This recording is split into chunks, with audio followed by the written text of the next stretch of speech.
ভাৰতৰ মাননীয় প্ৰধানমন্ত্ৰী শ্ৰী নৰেন্দ্ৰ মোদী মহোদয়ক।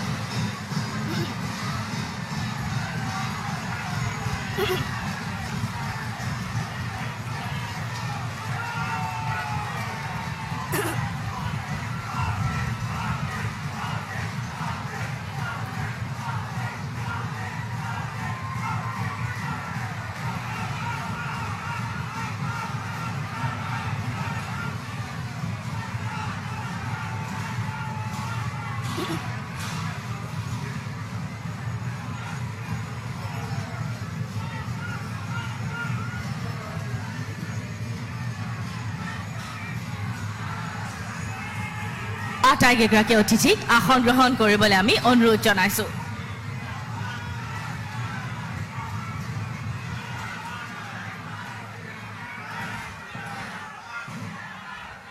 এতিয়া ভাৰতৰ মাননীয় প্ৰধানমন্ত্ৰী শ্ৰী নৰেন্দ্ৰ মোদী মহোদয়ক অসমীয়াৰ গৌৰৱ এখনি ফুলাম গামোচাৰে সম্বৰ্ধনা জ্ঞাপন কৰিবলৈ ভাৰতীয় জনতা পাৰ্টীৰ অসম প্ৰদেশৰ সন্মানীয় সভাপতি শ্ৰী ভৱেশ কলিতা ডাঙৰীয়াক অনুৰোধ জনাইছো।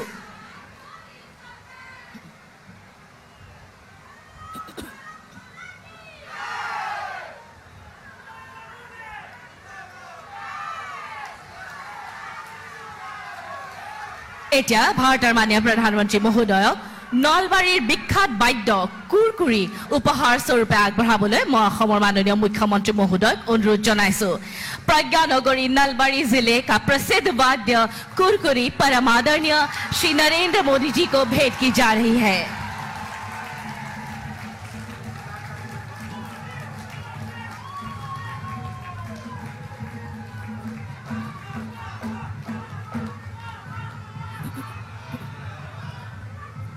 ধন্যবাদ মহোদয়।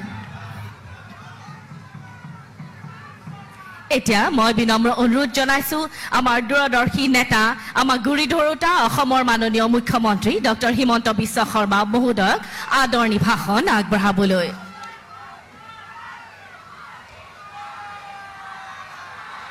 খবৰ কেনেকুৱা সকলোৱে মোৰ লগত একেলগে ক'ব ভাৰত মাতা কি। অলপ সৰু হৈছে নেকি অলপ ডাঙৰকৈ ক'ব ভাৰত মাতা কি।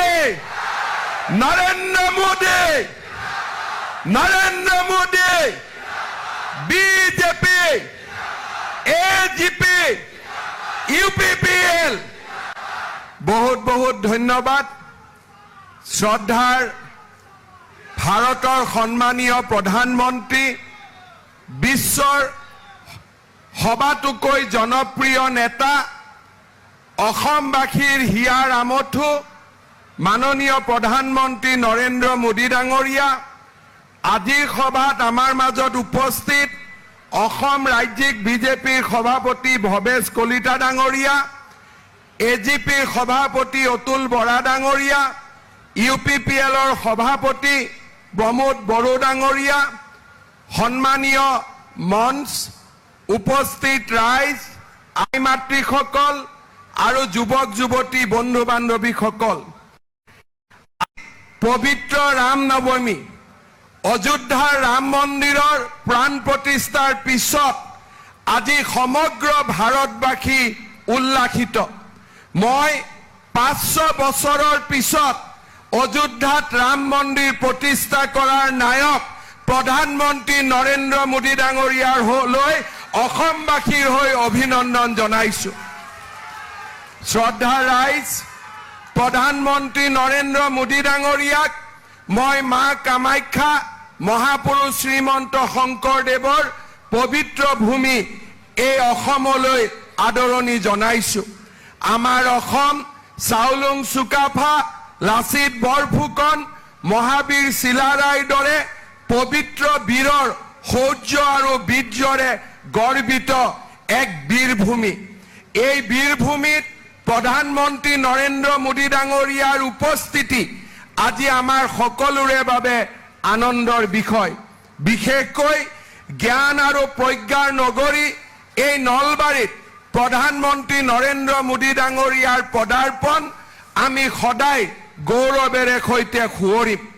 শ্ৰদ্ধাৰ ৰাইজ, লোকসভাৰ নিৰ্বাচন সমাগত। ইতিমধ্যে অসমবাসীয়ে সিদ্ধান্ত লৈছে যে আমি তৃতীয়বাৰৰ বাবে ভাৰতৰ প্ৰধানমন্ত্ৰী হিচাপে নৰেন্দ্ৰ মোদী ডাঙৰীয়াক ভোট দিম। দিম না নিদিম? দিম। সকলো ৰেডি? সকলো ৰেডি? শ্ৰদ্ধাৰ ৰাইজ, নৰেন্দ্ৰ মোদী ডাঙৰীয়াৰ অসমৰ প্ৰতি ভাল পোৱাক মই আকৌ এবাৰ আপোনালোকৰ আগত কোৱাৰ প্ৰয়োজন নাই। প্ৰধানমন্ত্ৰীৰ দায়িত্ব লোৱাৰ পিছত ২৭ বাৰকৈ অসম ভ্ৰমণ, চৰাইদেউলৈ বিশ্ব ঐতিহ্যৰ স্বীকৃতি, ১৪৫ ফুটৰ লাচিত বৰফুকনৰ প্ৰতিমা, বৰদোৱাত মহাপুৰুষ শ্ৰীমন্ত শংকৰদেৱৰ জন্মভূমিক সজাই পৰাই তোলা, কামাখ্যাৰ ওপৰত কামাখ্যা কৰিডৰ, মা কামাখ্যাৰ মন্দিৰত কামাখ্যা কৰিডৰ, আজি চৌদিশে অসমখনক আগুৱাই লৈ যোৱা আজি নৰেন্দ্ৰ মোদী ডাঙৰীয়াই এক গুৰুত্বপূৰ্ণ ভূমিকা পালন কৰিছে। আমেৰিকালৈকে যাওক, জাপানলৈকে যাওক, অসমলৈকে আহক, অসমৰ বিহুৱান ডিঙিত লৈ নৰেন্দ্ৰ মোদী ডাঙৰীয়াই আজি ৩.৫ কোটি অসমীয়াক গৰ্বিত কৰিছে। নৰেন্দ্ৰ মোদী ডাঙৰীয়া বিশ্বৰ সৰ্বাধিক জনপ্ৰিয় নেতা। মই বিশ্বাস কৰোঁ মোদী ডাঙৰীয়া তৃতীয়বাৰ প্ৰধানমন্ত্ৰী হ'ব, ভাৰত বিশ্বগুৰু হ'ব, আৰু আমি আমাৰ অসমক ভাৰতৰ ভিতৰতে এখন সৰ্বশ্ৰেষ্ঠ ৰাজ্যত পৰিণত কৰাৰ বাবে আমি প্ৰয়াস আৰু প্ৰচেষ্টা কৰিম। আজি আমি সকলোৱে মোদী ডাঙৰীয়াৰ ভাষণ শুনিবলৈ ইয়াত আহিছো। অসম গণ পৰিষদ, UPPL আৰু বিজেপি দলে একেলগে আমি 14খন আসনত প্ৰতিদ্বন্দ্বিতা কৰিছো।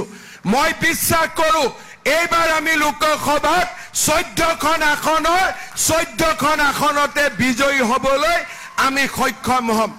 মই পুনৰবাৰ মোদী ডাঙৰীয়াক অসম ভ্ৰমণৰ বাবে ধন্যবাদ জনাইছো আৰু অসমবাসীক তেখেতৰ হৃদয়ত ৰখাৰ বাবে আকৌ এবাৰ মই কৃতজ্ঞতা জনাইছো।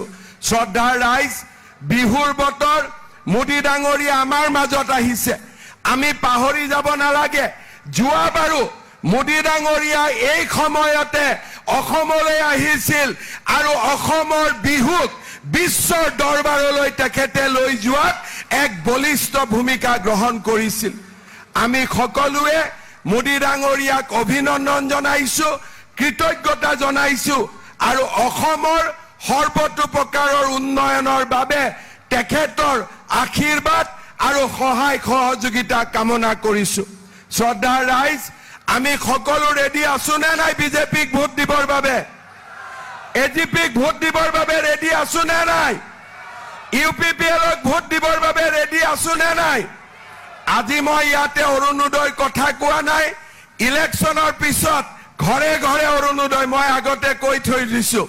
লাখপতি বাইদেউ হ'ব, লাখপতি ভিনদেউ হ'ব, সকলোকে একেলগে লৈ কাম কৰিম।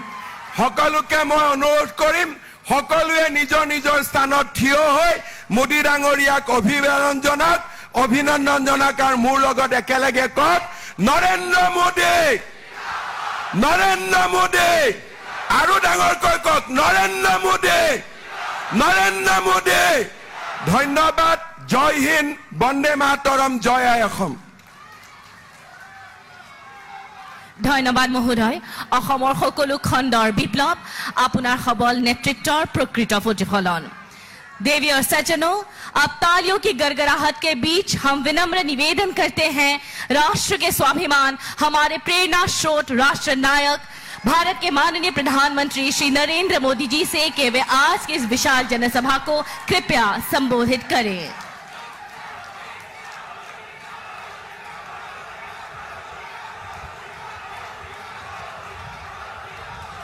भारत माता की, भारत माता की, भारत माता की। मोई हमो अहम बाखी लोई रंगाली बिहू आरो अहमिया नमो बोरखोर खुबेशा ज्ञापन करिलो मैं मां कामाख्या और मां काली के चरणों में प्रणाम करता हूं। मैं श्री हरि मंदिर, श्री वासुदेव मंदिर, बिल्केश्वर मंदिर और शिव मंदिर को भी सर झुकाकर नमन करता हूं। मैं आप सभी को बोहाग बिहू की हार्दिक शुभकामनाएं देता हूं। आज रामनवमी का ऐतिहासिक अवसर भी है। 500 वर्षों के इंतजार के बाद आखिर भगवान राम अपने भव्य मंदिर में विराजमान हुए हैं और अभी कुछ ही मिनटों के बाद प्रभु राम को सूर्य तिलक करके उनका जन्मोत्सव अयोध्या की पवित्र नगरी में राम मंदिर में मनाया जाएगा।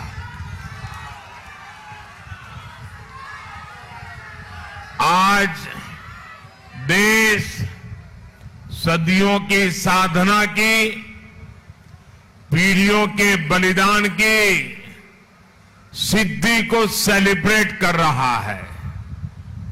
साथियों, इतनी बड़ी संख्या में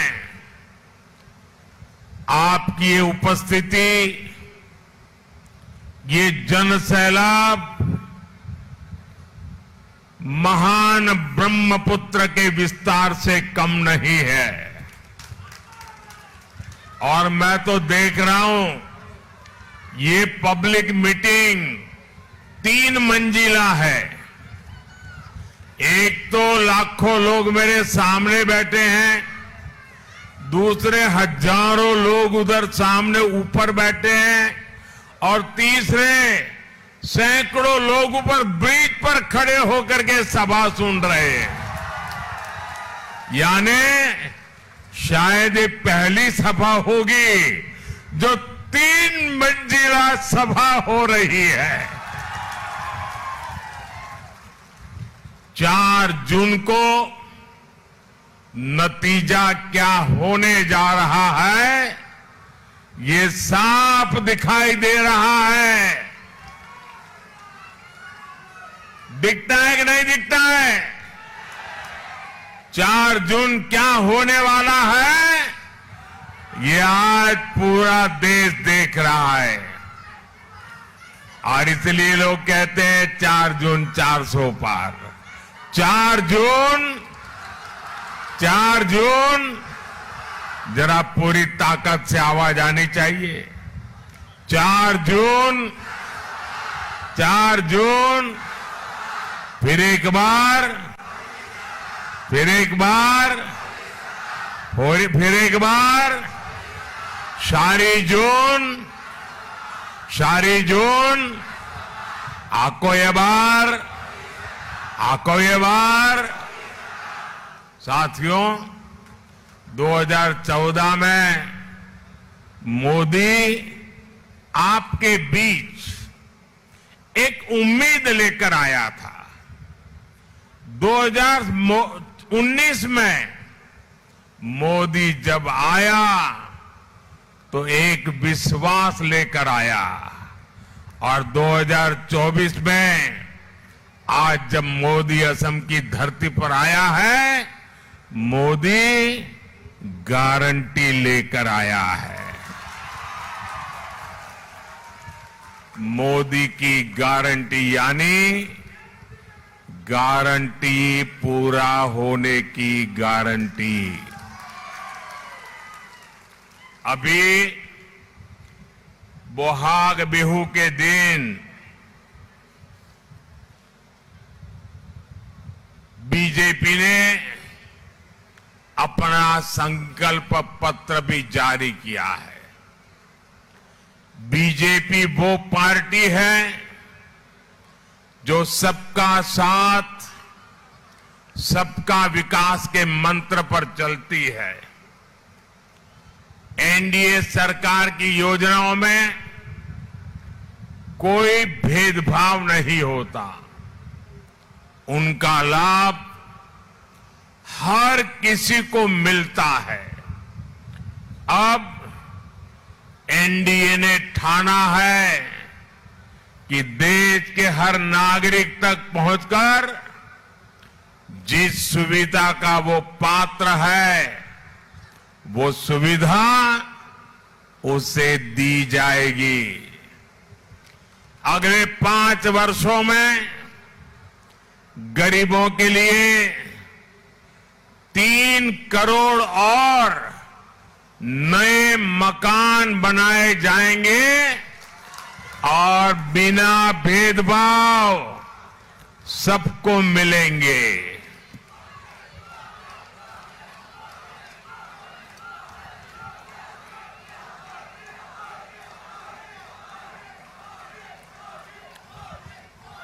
अगले 5 वर्षों तक आपको मुफ्त राशन ऐसे ही मिलता रहेगा, बिना भेदभाव मिलता रहेगा।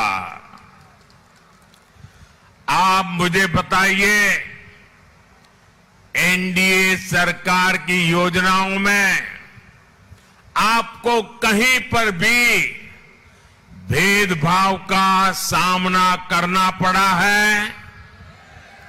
भेदभाव का सामना करना पड़ा है? भेदभाव का सामना करना पड़ा है?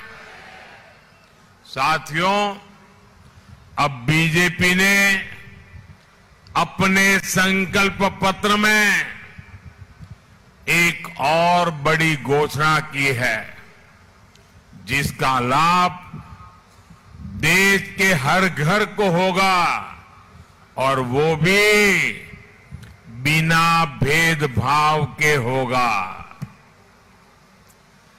आप जानते हैं, हर परिवार में आजकल दादा, दादी, पिता, माता, 70 साल के ऊपर के लोग परिवार में होते हैं और उनको कोई भी तकलीफ हो तो परिवार के संतानों पर बोझ पड़ता है। बेटे के सारे प्लान बिगड़ जाते हैं अगर पिता, दादा, माता को कोई बीमारी आ जाए। अगर बेटी की शादी का प्लान बना दिया है और अचानक पता चले कि पिता को बहुत गंभीर बीमारी आई है, माता को गंभीर बीमारी आई है, तो बेटी की शादी का प्लान ही बिगड़ जाता है। और इसलिए मोदी ने तय किया है कि आप जो मेरे भाई बहन हैं, जो 50 साल के होंगे, 40 साल के होंगे, 30 साल के होंगे, 60 साल के होंगे, अपने बुजुर्ग मां बाप की सेवा करते हैं, अब मोदी ने तय किया है, मोदी ने गारंटी दी है कि आपके परिवार में 70 साल की ऊपर के जितने भी बुजुर्ग हैं, उनकी बीमारी, उनके इलाज की चिंता ये आपका बेटा मोदी करेगा।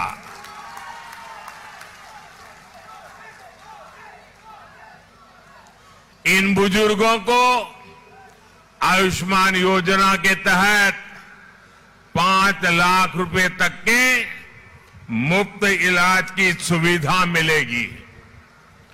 वो बुजुर्ग गरीब हो, मध्यम वर्ग के हो, गांव के हो, शहर के हो, सैलरी कैटेगरी में आते हो, किसान परिवार के हो या फिर उच्च वर्ग के हो, इसमें भी बिना भेदभाव उनकी इलाज की चिंता मोदी करेगा और उससे आपके पैसे बचेंगे। आप अपनी योजना के हिसाब से अपने परिवार के सपनों को पूरा कर पाएंगे। इतना बड़ा काम ये मोदी करने वाला है। मेरा भाषण आगे बढ़ाने से पहले अब 12 बजने में कुछ ही पल बाकी है। अयोध्या में और पूरे देश में प्रभु राम के जन्मोत्सव, प्रभु राम के स्वागत का बहुत बड़ा अभियान चल रहा है, बहुत बड़ा उत्सव चल रहा है। हम भी उससे जुड़ना चाहते हैं। भले हम अयोध्या नहीं पहुंच पाए, हम यहां से प्रभु राम के जन्मोत्सव में जुड़ने के लिए अभी कुछ ही पल में वहां पर सूर्य तिलक होने वाला है। आप भी अपना मोबाइल फोन निकाल करके उसकी फ्लैश लाइट चालू करके हम भी प्रभु राम को प्रणाम करें। उस सूर्य तिलक की तरह हम भी अपने मोबाइल का फ्लैश निकाल करके, फ्लैश चालू करके, सब लोग अपने मोबाइल का फ्लैश चालू करें। सब लोग, भले दिखाई नहीं देगा लेकिन आप करें। प्रभु राम को सूर्य तिलक हो रहा है, तब हमारे मोबाइल फोन से भी प्रभु राम को हम प्रणाम कर रहे हैं। हम भी सूर्य तिलक में हमारे मोबाइल के किरण भेज रहे हैं। मेरे साथ बोलिए, जय श्री राम, जय श्री राम, जय जय श्री राम, जय जय श्री राम, जय जय श्री राम। राम लक्ष्मण जानकी जय बोलो हनुमान की। राम लक्ष्मण जानकी, राम लक्ष्मण जानकी, राम लक्ष्मण जानकी, राम लक्ष्मण जानकी, राम लक्ष्मण जानकी। जय श्री राम, जय श्री राम, जय जय श्री राम, जय जय श्री राम, जय जय श्री राम, जय जय श्री राम। प्रभु राम के जन्मोत्सव को हम सब ने यहां से उसमें शरीक होकर के आज जब सूर्य देवता स्वयं प्रभु राम जी के जन्मदिन को मनाने के लिए अयोध्या की धरती पर किरण के रूप में उतर रहे हैं, पूरे देश में एक नया माहौल है। और ये प्रभु राम का बर्थडे 500 साल के बाद आया है, जब वो अपने निज घर में बर्थडे मनाने का सौभाग्य मिला है।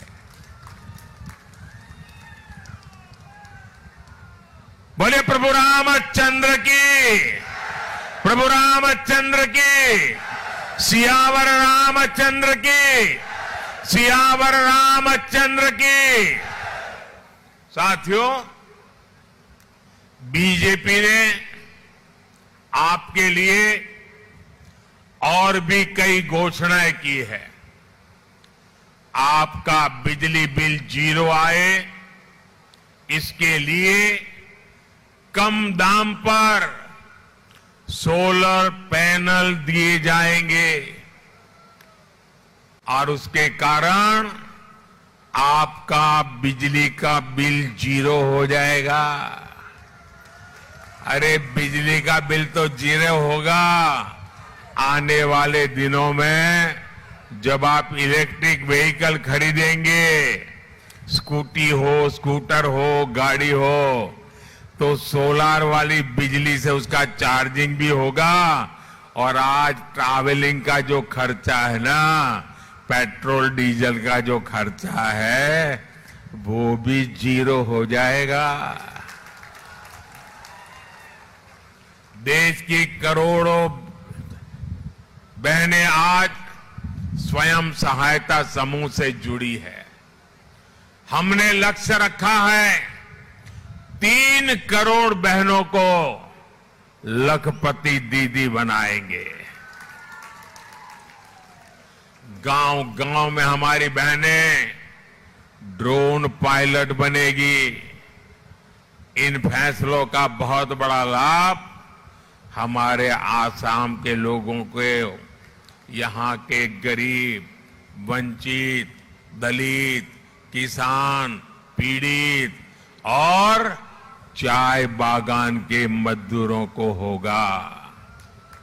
साथियों, जब किसानों की बात होती है तो यहां कोई खार भात को कैसे भूल सकता है। यहां तो हर कोई जानता है खार खुआ असमीज।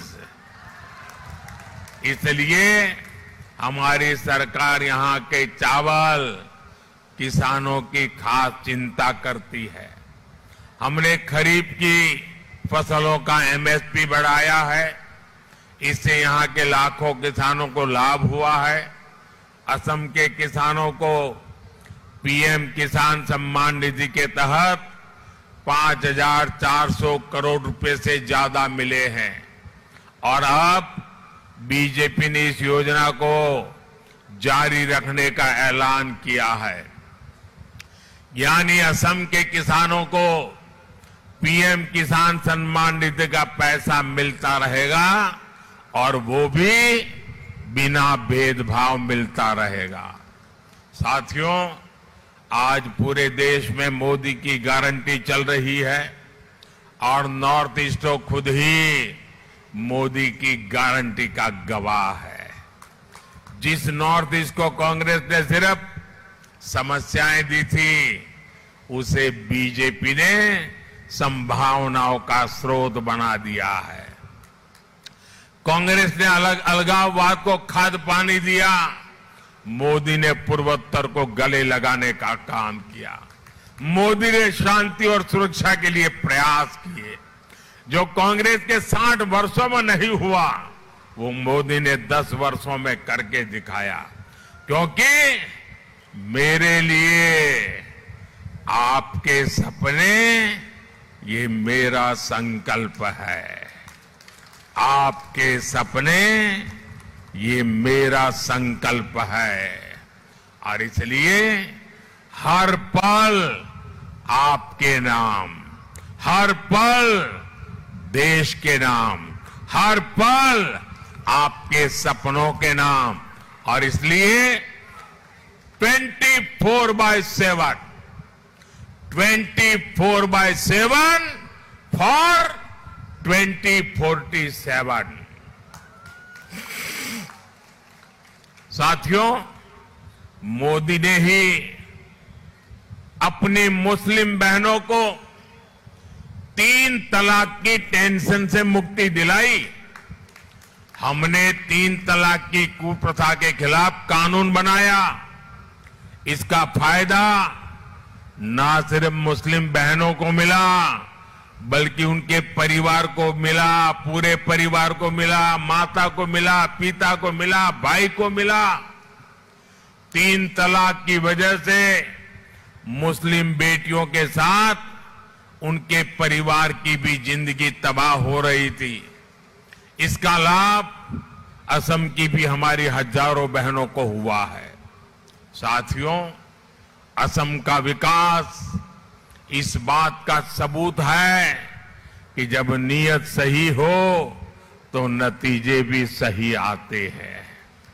कांग्रेस पार्टी ने सियासी फायदों के लिए इस क्षेत्र को अपने में पंजे में फंसा कर रखा था।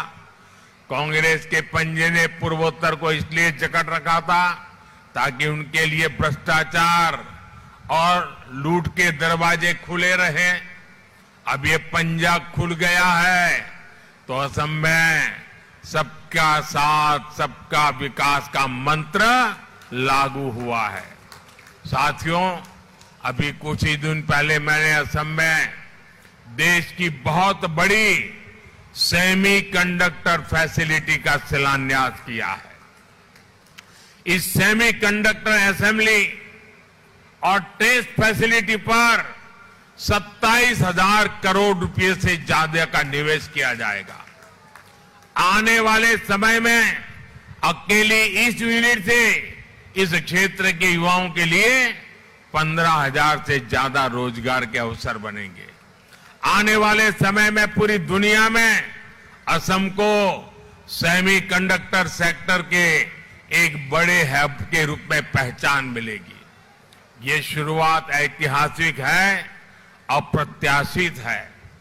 इन निर्णय इस क्षेत्र के विकास को एक नई शक्ति देने वाला है। नॉर्थ रीजन में हुआ निवेश विकसित भारत और विकसित यूनिवर्सिटीज के हमारे संकल्प का उदाहरण है। नॉर्थ ईस्ट के नौजवानों को भविष्य के भारत के हर सेक्टर में नए अवसरों से जोड़ा जाए, मेरे लिए सबसे बड़ी प्राथमिकता है। और ये अवसर लगातार इसी तरह से बढ़ते रहेंगे, ये मोदी की गारंटी है। साथियों, असम आज केवल दूसरे राज्यों की बराबरी नहीं कर रहा, असम विकास के नए रिकॉर्ड बना रहा है। जिस असम में सड़कें नहीं होती थी, वहां 10 वर्ष में 2500 किलोमीटर नेशनल हाईवे बने हैं। दरांग, उदलगुरी, बारपेटा और कोकराझार के लोगों के लिए अकेले इस क्षेत्र में ही करीब 2000 करोड़ रुपए की सड़क परियोजनाओं पर काम हो रहा है। आज देश का सबसे बड़ा रिवर ब्रिज भूपेन हजारिका सेतु असम में है। आज देश का सबसे लंबा Bogibeel rail road bridge Assam में है। अब गुवाहाटी में ही असम का अपना एम्स खुल चुका है। इसके अलावा बारपेटा और कोकराझार में भी मेडिकल कॉलेज खुले हैं। असम में 5 जिलों में कैंसर अस्पताल खोलने की योजना भी पर तेजी से काम चल रहा है। असम को 6 नई इंजीनियरिंग कॉलेज की भी सौगात मिली है। नॉर्थ ईस्ट की ऊर्जा जरूरतों को पूरा करने के लिए 90,000 करोड़ रुपए की लागत से नॉर्थ ईस्ट गैस ग्रिड को तैयार किया जा रहा है। हाल ही में पीएम ऊर्जा गंगा योजना के तहत बरौनी गुवाहाटी पाइपलाइन को देश को समर्पित किया गया है। भाइयों बहनों, ये केवल विकास के आंकड़े नहीं है, ये सबका प्रयास का उदाहरण है। यहां कहा जाता है, राइजे नख जोकारिले नॉयबोय, यानी यदि सब लोग मिलकर काम करें तो कठिन से कठिन काम आसान हो जाता है। असम आगे बढ़ रहा है, आप लोगों के प्रयास हैं। साथियों, यहां से मानस नेशनल पार्क और टाइगर रिजर्व भी बहुत दूर नहीं है। बीजेपी सरकार देश में टाइगर्स की संख्या हमारे कालखंड में बढ़ी है और वन क्षेत्र का भी विस्तार हुआ है। कुछ समय पहले ही मैं काजीरंगा नेशनल पार्क गया था और मैं देश का पहला प्रधानमंत्री था जो वहां रात को रुका था। असम सरकार की शक्ति की वजह से अब राइनो का शिकार बीते दिनों की बात बन रहा है। असम के ये बायोडायवर्सिटी यहां की बहुत बड़ी ताकत है। बीजेपी ने अपने मैनिफेस्टो में संकल्प लिया है कि देश की हेरिटेज को ग्लोबल मैप पर ले जाएगी।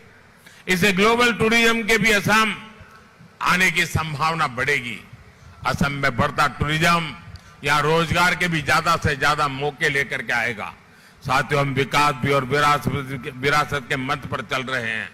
हम बारपेटा को वैकुंठ धाम बनाकर नमन करते हैं। इसी धरती ने श्रीमद शंकरदेव और माधवदेव जैसे संत दिए हैं। इसलिए आज अगर काशी में विश्वनाथ धाम का निर्माण होता है तो असम में कामाख्या कॉरिडोर की विकास भी किया जाता है। बीजेपी सरकार के प्रयासों से असम के महान योद्धा लसित बोरफुकन की 400वीं जयंती पूरे देश में मनाई और असम के गमोशा का ब्रांड एम्बेसडर तो खुद आपका मोदी है। लेकिन भाइयों बहनों, कांग्रेस को देश की विरासत इससे भी दिक्कत है। मैं असम के स्थानीय परंपराओं के कपड़े पहन लेता हूं तो कांग्रेस वाले मजाक उड़ाते हैं। कांग्रेस को असम के लोगों की भावनाओं की कोई परवाह नहीं है। साथियों, हमारे मुख्यमंत्री हेमंत बिस्वा शर्मा जी असम के विकास के लिए इतनी मेहनत करते हैं कि यहां कांग्रेस का स्कोप ही खत्म हो गया है। कांग्रेस को दिया आपका वोट केंद्र में सरकार नहीं बनाएगा। बीजेपी को दिया आपका वोट विकसित भारत बनाएगा। इस बार बारपेटा से फणिभूषण चौधरी जी को, कोकराझार से जयंता बासुमतारी जी को और गुवाहाटी से बहन बिजुल कालिता मेधी जी को आपके रिकॉर्ड वोट से जिताना है। 7 मई को वोटिंग के पिछले सारे रिकॉर्ड टूटेंगे ना, सारे रिकॉर्ड टूटेंगे ना, हर बूथ जीतेंगे ना, घर घर जाएंगे, मतदान को जगाएंगे, सुबह सुबह मतदान कराएंगे। अच्छा, मेरा एक और काम है, वो भी करना है। आप घर घर जाना और घर घर जाकर के कहना कि हमारे मोदी जी आए थे और मोदी जी ने परिवार के सबको प्रणाम पहुंचाया है। मेरा प्रणाम पहुंचा देंगे, मेरा प्रणाम पहुंचा देंगे। मेरे साथ बोलिए, भारत माता की, भारत माता की जय श्री राम, जय श्री राम, जय जय श्री राम, जय जय श्री राम। बहुत बहुत धन्यवाद। कुछ कर गुजरने के लिए मौसम नहीं मन चाहिए, साधन सभी जुट जाएंगे, संकल्प का धन चाहिए। एक उष्मा हाथ चापरे गगन लंबी करतालीरे आमी आमार सकलोरे आदर्श राष्ट्रनायक, राष्ट्र स्वाभिमान भारतर माननीय प्रधानमंत्री श्री नरेंद्र मोदी महोदयলৈ धन्यवाद ज्ञापन करिम। आहक पुनर्बार आमी सकलोए एकेलगे कওঁ, भारत माता की, भारत माता की, भारत माता की, वंदे वंदे वंदे, जय असम, जय असम, जय असम। धन्यवाद।